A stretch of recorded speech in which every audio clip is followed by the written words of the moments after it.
I'd like to call the meeting of the Local Government Commission to order. Thank you for all those in attendance, and I appreciate taking your time to be with us today. Dave, I will turn it over to you for our opening statement. Thank you, Mr. Chairman. Good morning, everybody, members and guests. This meeting is being conducted with member staff and public participation in person and by live stream, and is being recorded. On November 3rd, 2025, notice of the meeting was posted on the committee meeting pages for both the Senate and House through the Legislative Data Processing Center, and members of the commission received direct notification the same day. The meeting agenda itself was posted outside of the commission offices and on the commission's website Monday, November 17th, 2025. Back to you, Mr. Chairman. Thank you very much. First item on the agenda is approval of the minutes from the September 24, 2025 meeting. Those minutes were included in your packets. Do we have any questions or comments about the minutes? We have moved by Representative Freeman, second by Senator Dush. Any opposition to approval of the minutes as included in your packet? Seeing no negatives, the minutes are approved for September 24th, 2025. Next on the agenda, approval of the financial reports for September and October 2025. I will turn it over to David. Thank you, Mr. Chairman. If everybody would direct their attention to items 3 and 3A in the packet, what we're looking at is 2 months worth of review of commission expenses. The September 2025 statement indicates that the commission expended $94,019.21 in September, leaving us with a balance of $1.601,800.73 million. That includes a backed out amount for our accumulated leave liability and our leadership mandated 3-month reserve. The only expenditures out of the ordinary course in that period was a reimbursement to a staffer for an educational opportunity on September 11th. Everything else is normal processing, and a workers' compensation program premium on September 25th. Nothing out of the ordinary course in September on the code account, except we did make a little money in terms of reimbursement for a purchase at the state bookstore of a municipal code. So in October, item 3A, you will see a jump here because we do pay our annuitant healthcare premiums, the employees share, quarterly. So the amount expended included that $14,661.51, bringing the total expenditures with ordinary course expenditures of $94,624.53 to $109,286.04, leaving us with 1.490 roughly after third 3-month reserve and our accumulated leave liability is backed out. Keep in mind that the October statement does not include yet or demonstrate yet the 25-26 approved budget per Senate Bill 160, which we will get to under other business. The only thing out of the ordinary course in October in our expenditures was on October 8th. You will see reimbursement for annual CLE costs for 2 of our attorneys, a reimbursement to me for a Zoom upgrade for purposes of our symposium, and then October 27th, that aforementioned $14,661 annuitant healthcare premium payment. So if anybody has any questions on the financial statements, I'd be happy to answer them at this time. Any questions from the members or comments? Moved by Senator Carney, second by Representative James. Any questions, further questions or comments? Any negative votes on approval of the financial reports? Seeing no negatives, the financial reports for September and October are approved. Next on the agenda is consideration of another set of bills for our legislative package, and I will turn it back over to David. All right. I expect here, thank you, Mr. Chairman, that our Chief Counsel, Chris Gazy, will chip in. But briefly, this should look extremely familiar to all the members. We've discussed this on at least one occasion, probably two occasion in broad strokes, two previous meetings. And what we promised the commission is that we would go back to the associations and get any additional feedback. We did receive substantive feedback from the Boroughs Association on modification of the financial brief description, and that has been integrated into this piece. And what does this piece boils down to? Well, there's a delicate dance between the legislature and the court. All right.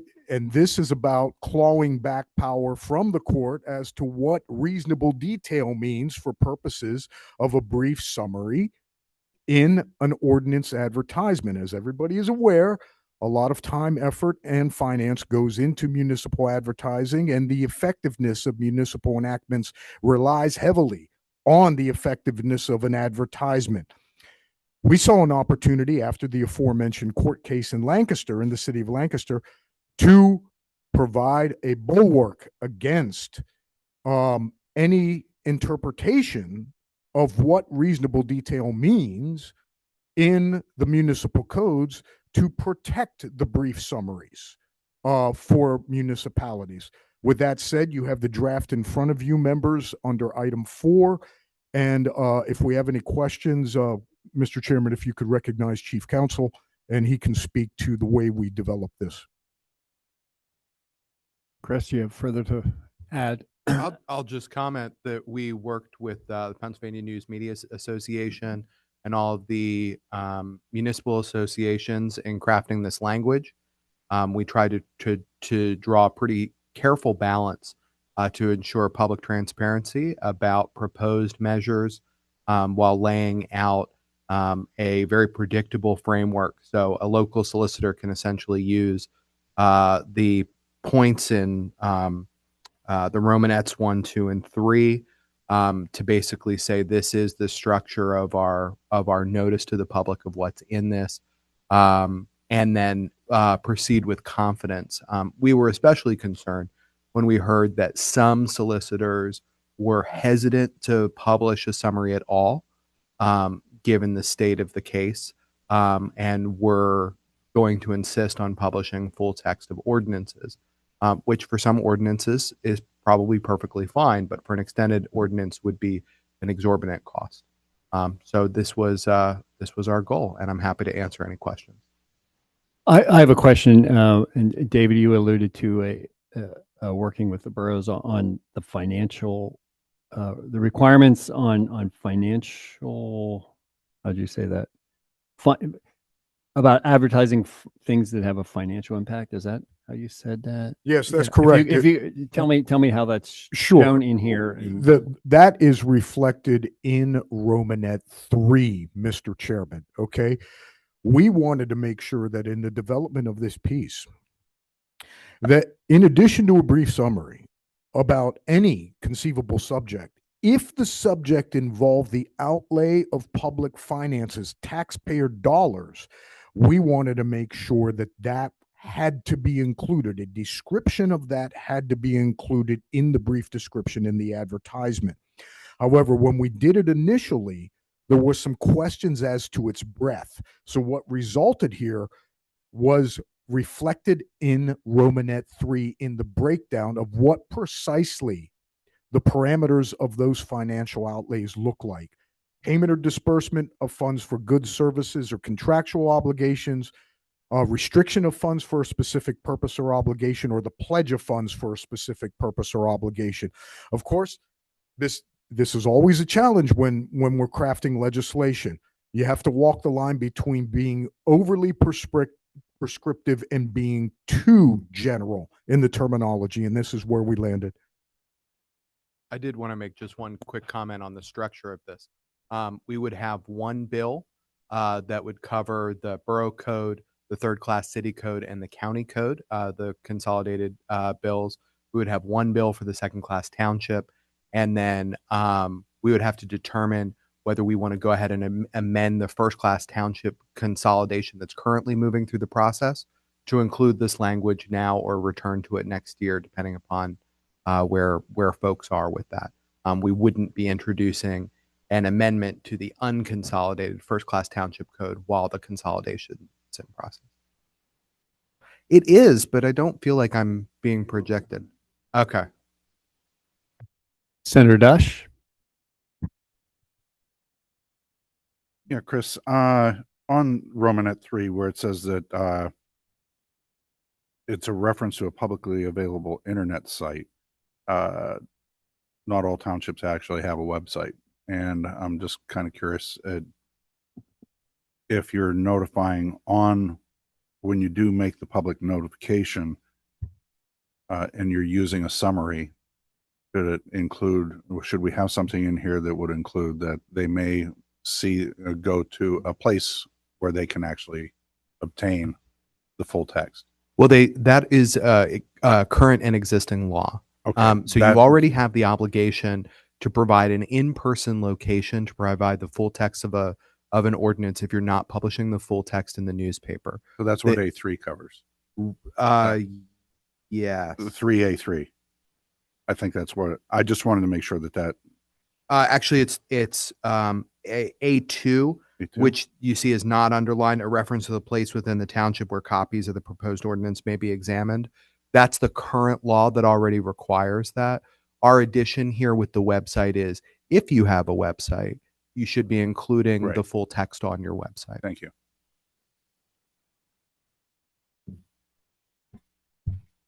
Further questions or comments from the members? Representative James.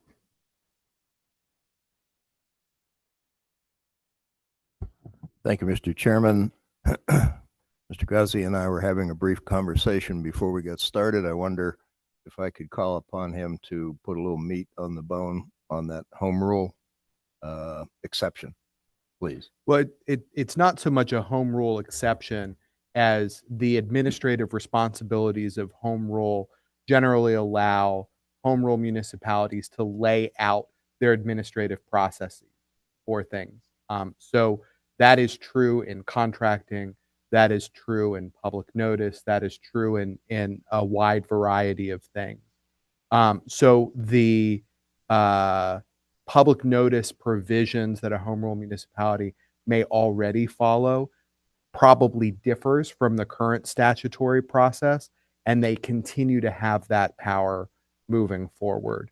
They are still bound by other public notice statutes. Take, for example, the Sunshine Act. The Sunshine Act applies from tip to tail in the Commonwealth. And it is just that they are not part of the municipal codes anymore once they've become home rule. And so these provisions don't apply to a home rule township or a home rule county, for example. Thank you. May I also make a quick comment?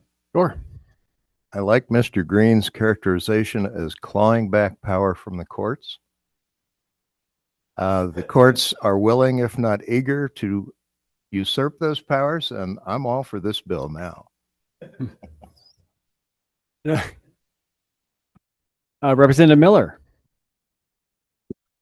Thank you, Mr. Chairman. I have a question, three questions. First, this entire discussion emanated from what happened in Lancaster. And the assumption is that what Lancaster did in terms of their brief description was not reasonable in sufficient reasonable detail. Of course, that's one court's opinion. My question is, how widespread are these challenges across the Commonwealth? And are we undertaking something that maybe is an outlier to change law based on something that may not, in fact, be warranted because it's not a problem? Chris, do you want to? You sort of alluded to it earlier. Yeah, I was watching Dave making some hand motions, and I was trying to figure out if this was baseball. Steele second. You are correct that this doesn't happen very frequently. But what we did notice in the language of the law is that there is no description of what reasonable detail means, which I mean happens a lot in the law. The word reasonable usually is something to argue over as a matter of fact in court in any number of cases. So that is the reason that we're pursuing it, that there isn't some further description. Interestingly, as I looked at other states and their processes, this is the kind of statutory provision that many states struggle with. We are not alone in having some ambiguity in the law, but I do not predict that this is patching, 100 holes where the rain's getting through. It is future looking, but not something where we have a whole lot of cases of it. And I'll just to dovetail what you said earlier, Chris. You said there are some solicitors that are already sort of spooked out by the court ruling, and so they're saying, we heard anecdotally that there were some solicitors who were not willing to take a chance on it because of the cost of re-advertisement. Right. David, you have further? Yeah, I think, and Chris, correct me if I'm wrong. I think we have two appellate. We have the Lancaster case, and we have an appellate case dealing with the MPC that deals with this particular issue, which is the sufficiency of the brief summary. Mm-hmm. As far as I'm aware, as of right now, we're not aware of any other appellate case law, but we've seen this movie before. Okay, we've seen where interesting challenges at either the CCP or the appellate level are exploited, particularly when you have particularly controversial ordinances that are being enacted that folks oppose, and they may want any arrow at all that they can get a hold of to oppose or nullify that ordinance, or at least slow it down. Okay. And as the chairman and Chris were saying, we have another interesting wrinkle here where there is a feedback effect to the case. Not so much that people are mimicking it, but that solicitors are over engineering in reaction to the case, which costs taxpayers more money. Okay, thank you. A second question. Are there any ordinances that do not involve any of the three stipulated areas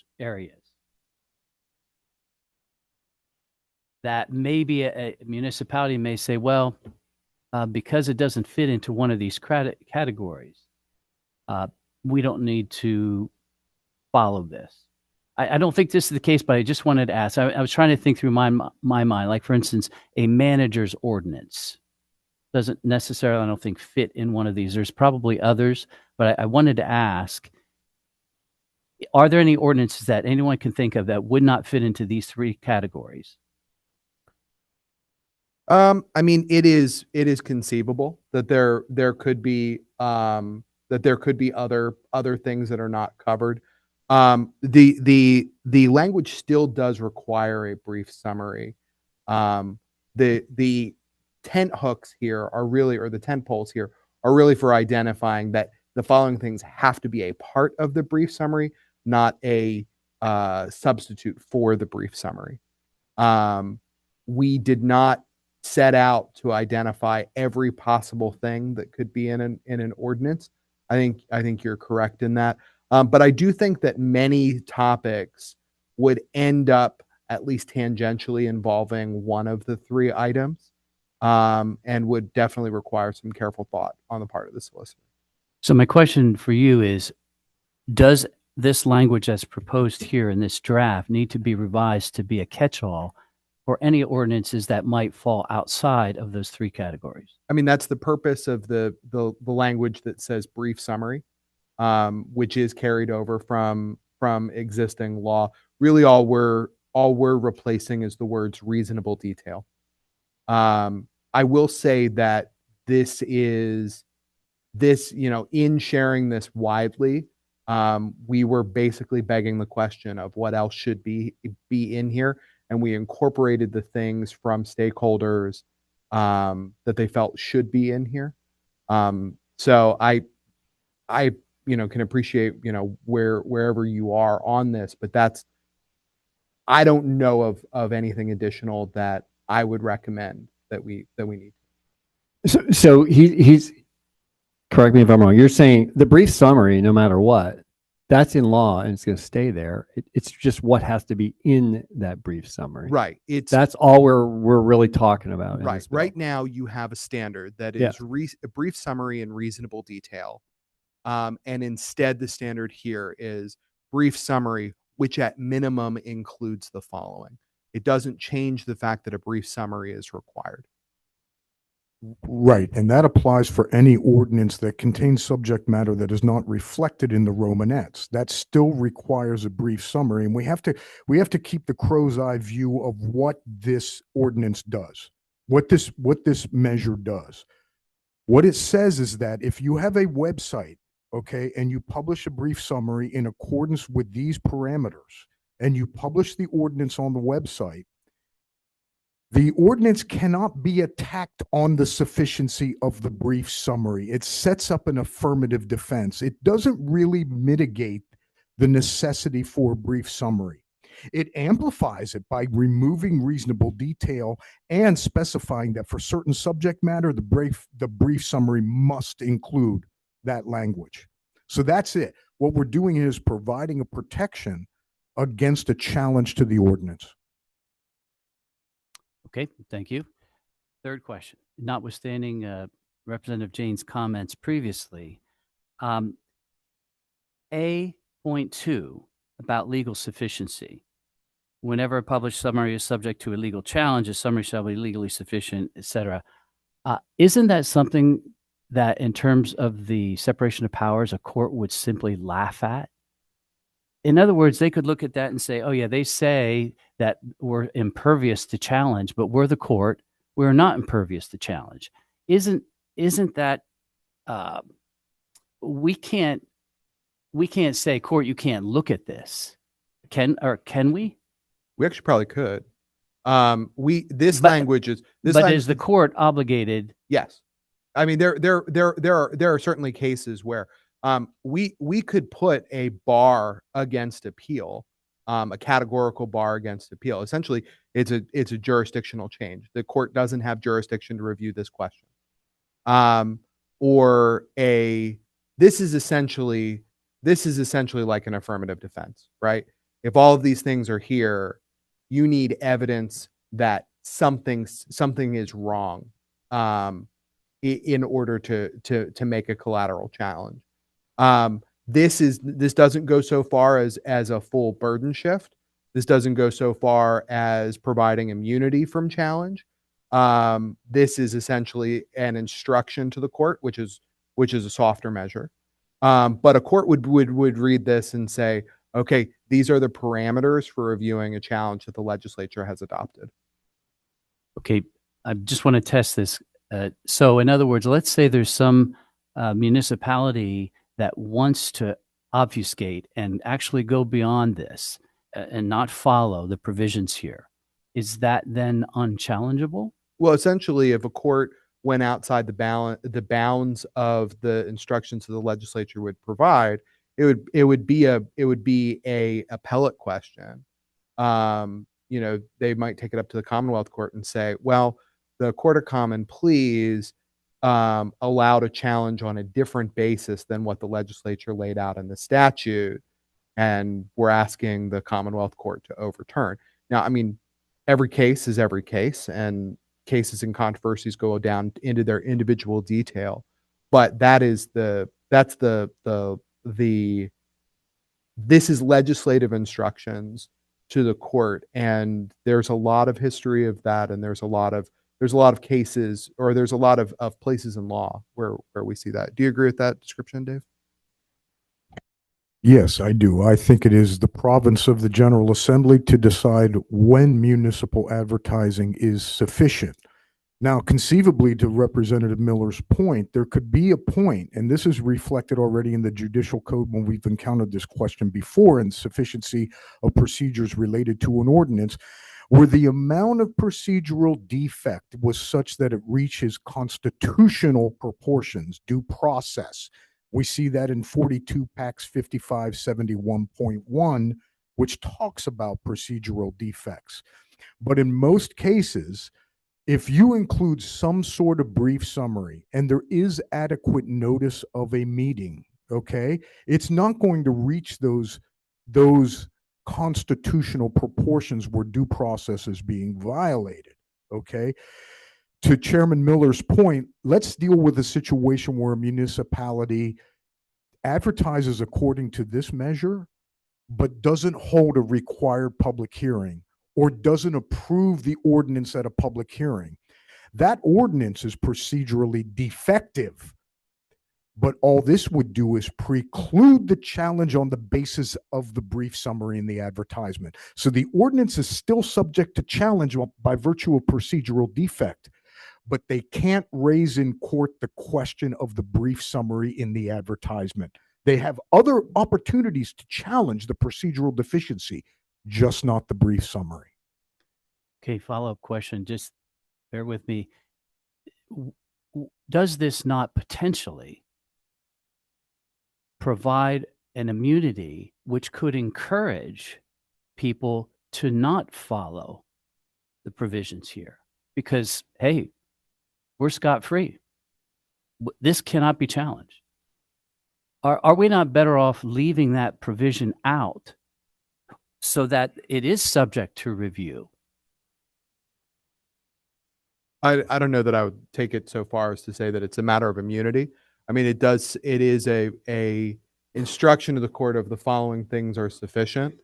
But I mean, in terms of that as a policy question, I'm certainly going to defer to you on that.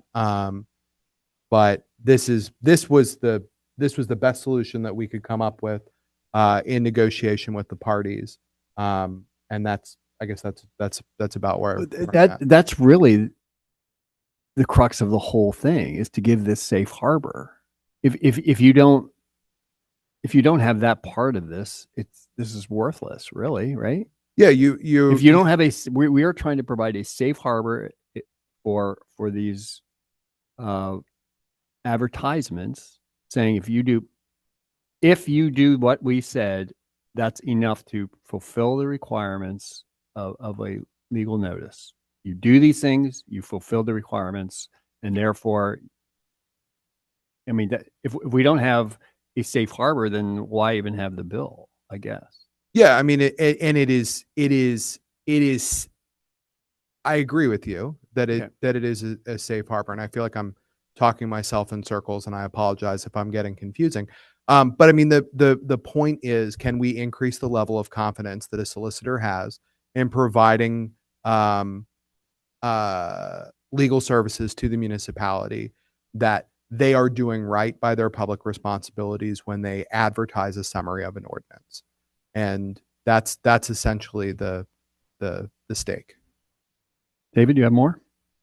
I think this would be a different analysis if we had appellate case law on this specific question outside of the MPC. All right? Because then we would have had a statewide application of a judicial pronouncement of what reasonable detail means. And the policy question, to Representative Miller's point, is, does this commission believe that the term reasonable detail is too open to interpretation such that we could end up with, in the interim, 66 different courts interpreting it in 66 different ways until it gets to an appellate court? So, and that is the central policy question, I think, where we landed in the development of this. I just want to say thank you for your answers, everyone. I try to think through these things, and I appreciate, it's kind of a weighty matter here, and I appreciate it. And Mr. Chairman, Representative James has another follow-up. Sure. Representative James. This is a real easy one. Bob Freeman asked me to ask you, who is asking for this legislation? I think the internal genesis, or the original genesis, was internal. I think that we started discussing this on a professional level as a staff when the news came out about the case last year or the year before.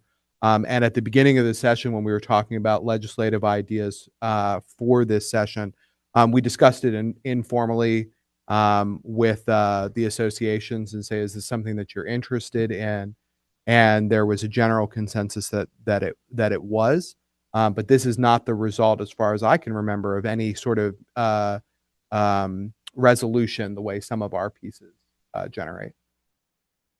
Okay. The 66 courts comment is also compelling. Thank you. Dave, do you have something additional, Dave? Okay. Senator Dush? Just want to comment on a couple points that were brought up. First of all, with regard to immunity, what's proposed here addresses sufficiency, not immunity. Right. So there's no hint of immunity in the way this is drafted. So I appreciate that. Secondly, with regard to the courts, there have been plenty of case law regarding legislative intent, and the purpose of this. We set up the requirement through statute for publishing advertising.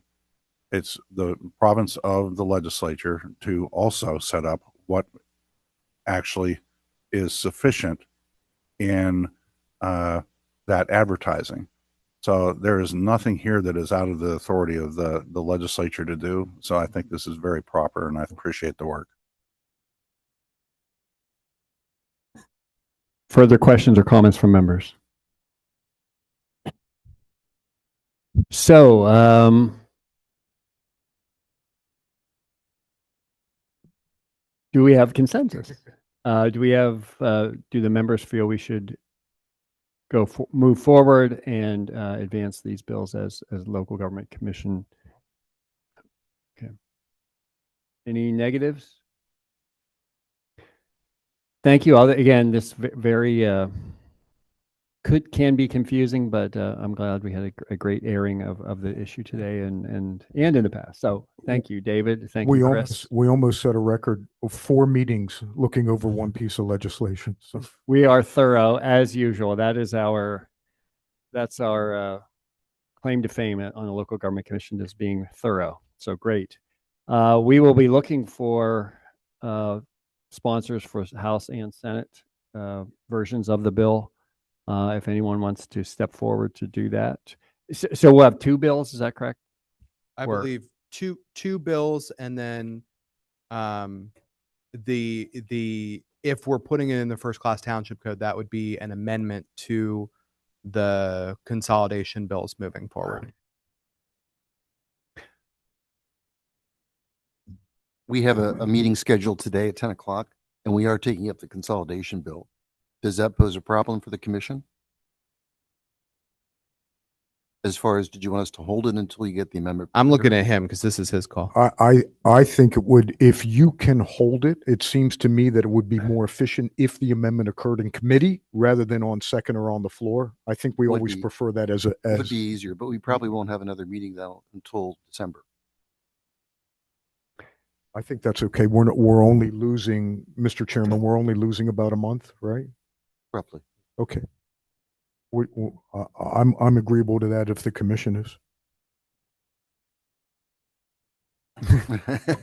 No, this isn't your bill's under, no, the consolidation is actually under my name. Yeah, and Chair Kiefer is the prime of the Senate version, but I think we need to do a floor on that, right? Yeah. Oh, you ran it. Okay. In that case, do you want us to run it just to get it in position?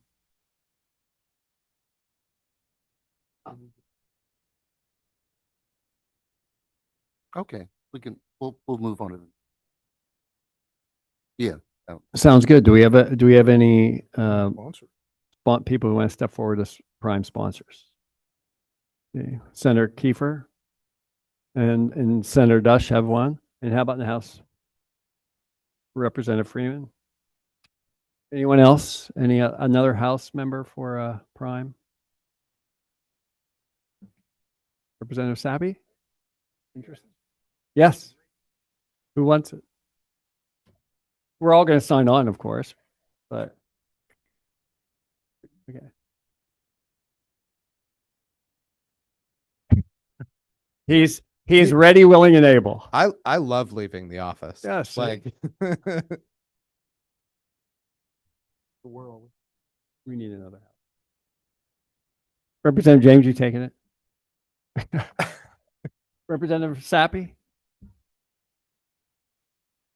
Yeah, that's fine. He'll be there. He'll be there. They always are. Thank you. Thank you for volunteering. Great. Mr. Chairman, to review, I want to make sure I have this accurate. In the House, we have the second class township code sponsored by who? I think Sappy, Okay, Representative Sappy, and the consolidated ones, Freeman. Freeman. and Chair Kiefer is going to sponsor both bills in the Senate, right? Wait, Or Didn't Or Senator Dush. She's yeah. Okay. Great. Moving on to other business. David, I know you have some Yes. pertinent things to talk about today. Yeah, quickly, the LGC budget was approved. I mentioned that under financial reports. For, I believe, the 8th cycle in a row, we received 1.283. And I know it's been quite some time, but that is consistent with our projections for our 24-25 budget. You may recall from our discussion of our 25-26 budget approval that we project that we'll be exceeding that amount for 26-27, or excuse me, 25-26. We'll be exceeding that amount for 26-27. We'll be exceeding that amount for the 26-27 budget by about 1%. So we're going to redouble efforts to make sure that leadership knows about that. Also, everybody is probably waiting for the Act 38 of 2023 report on automated speed enforcement. And what I'd like to say is within the next week, the commission will be getting a draft of that report. The report in large part reviews the technology, studies, issues, and alternatives to automated speed enforcement, as well as a state-by-state review of those systems where municipal use has been authorized. And finally, the report discusses how expansion of ASE outside of Philadelphia could look, with scope and administrative and structural recommendations in the event ASE were expanded. What the report does not do is provide a recommendation for whether ASE should be expanded throughout the Commonwealth. What staff sought to prepare a report where the traditional consensus of the LGC could be reached in order to provide the General Assembly with timely information in accordance with our obligation under the statute. I think this approach is more consistent with our role of providing technical assistance to the General Assembly. And I think that this approach best leaves the members of the commission their individual initiative to debate the issue of expansion of ASE if it should ever be introduced as a bill in the General Assembly. At that point, stakeholders can look back on the work of the commission and say there are some models here that may be of use, but the threshold question of whether or not ASE should be expanded throughout the Commonwealth should be left to the deliberation of the General Assembly itself. As we've heard from the association, there are other tools out there for speed enforcement that they've been asking for decades. We mentioned that in the report. We mentioned alternatives to ASE, and we want to get to a place where we can issue a unanimous report if possible that doesn't pin the commission to a position specifically on what expansion should look like and if it should occur. So that will be deliberated at our December 10th meeting. And finally, the SACO luncheon is happening today. It will start at 10. We have committee meetings and we have session obligations. So I understand that some of the members, and incidentally, we did have a lot of members sign up for the SACO luncheon. Lunch will be served at noon. But that's just a reminder for those of you. I know you folks have busy schedules. Again, the next meeting will be December 10th, and we will be looking at the speed timing study for possible approval and recommendation to issue to the General Assembly. That's all I have, Mr. Chairman. Finally. No, great. Just wanted to thank you, Dave, for making very clear what we will be doing with the automated speed enforcement report.